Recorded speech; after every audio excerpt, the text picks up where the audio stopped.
我嚟咗天下第一雄關甘肅嘉峪關。喺明朝啊，你過咗呢座關，後邊就係西域啦。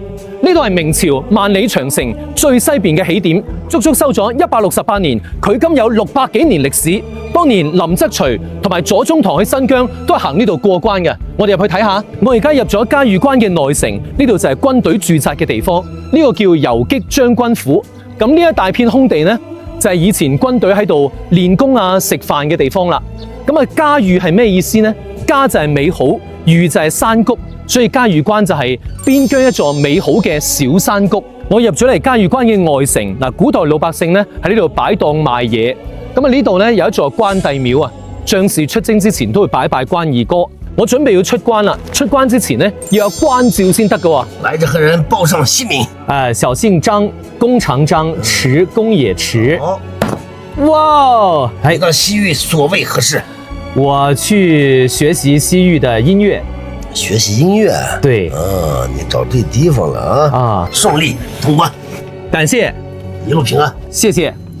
所以我哋而家現代人講嘅關照呢，其實就係從呢個典故嚟嘅。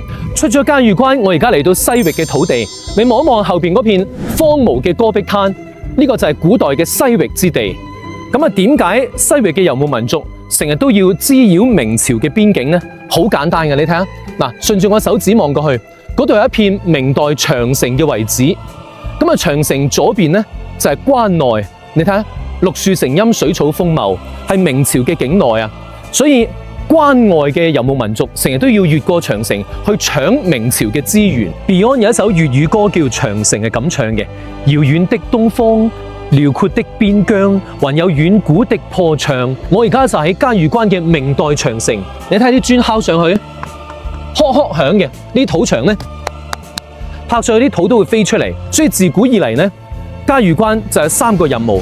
第一個就係軍事防禦，防禦外地入侵；第二個就係管控絲綢之路嘅商貿往來，所有貨物從西邊進出明朝都要行呢道關；第三個就促進咗民族大融合。